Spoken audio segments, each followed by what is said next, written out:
Hey, this is Alan, and I'm here with my friend Chris Haywood How you doing? from Horizon Point Inspections. And we were actually talking about the things that sellers need to be thinking about during this springtime when they're starting to get their house ready to go on the market.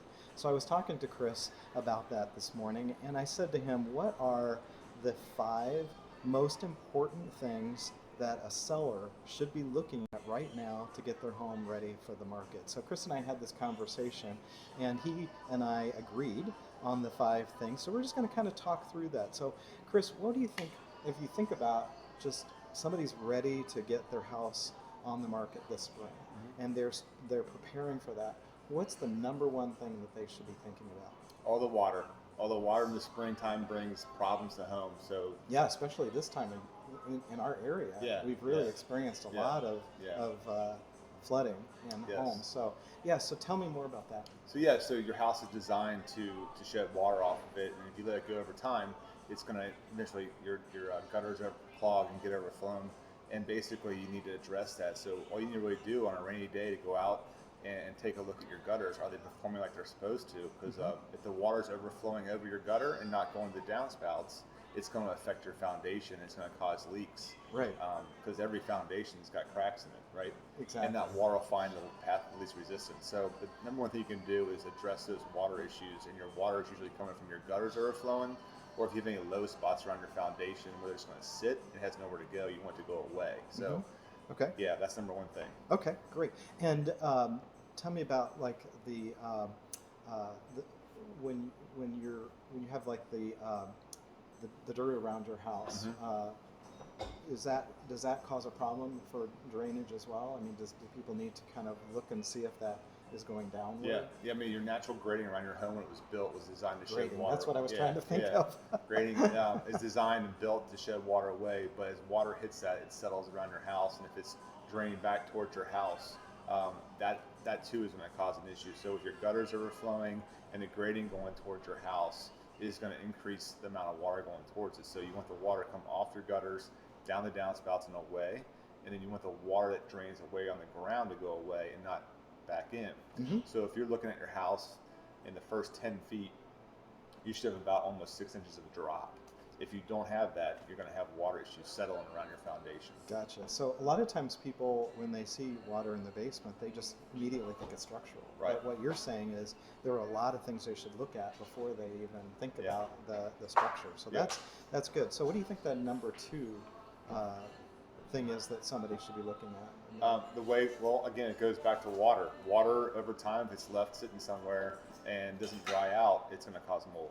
So, and even in your basement, if you have a wet basement, even from the condensation that comes off your foundation walls, and even the amount of moisture that can collect in your attic space, if it's not properly ventilated and properly insulated, it's going to cause mold problems. Yeah. And mold can be scary, but it's everywhere, and you got to understand that if you have mold, you can get rid of the mold, but you necessarily have to get rid of the process that caused the mold in the Yeah. home. So that's what we try to explain to our clients and educate them about. You got the mold. Don't pay for someone to come get rid of the mold.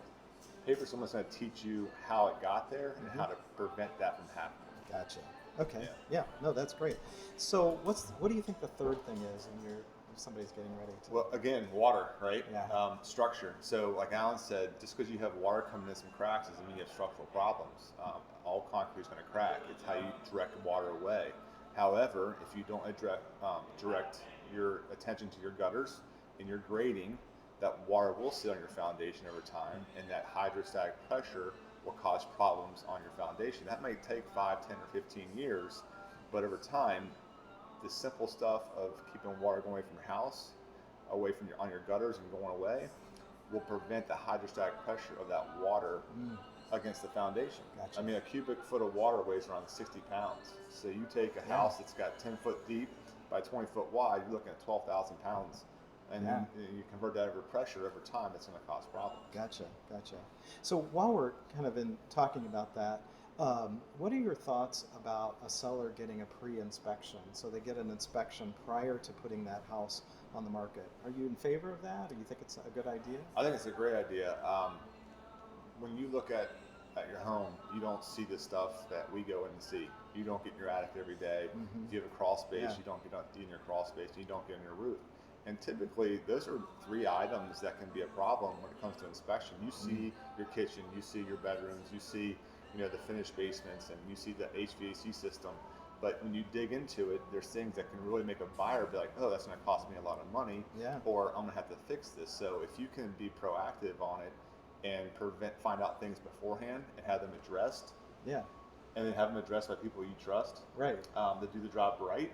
That way, when a buyer comes in, they see that you're actually trying to provide them with a good picture of your home. Yeah. Yeah, No, I think it's that's a great great. idea. And you made me think about it. I don't think I've ever been in my attic. No, the So, people don't get them. yeah, Right. no, I don't. I don't get in there. So those are all really good things. So we're going to give you those three, but we have two more. But we're going to ask you to message us either by email or direct message through Facebook. Give us a call.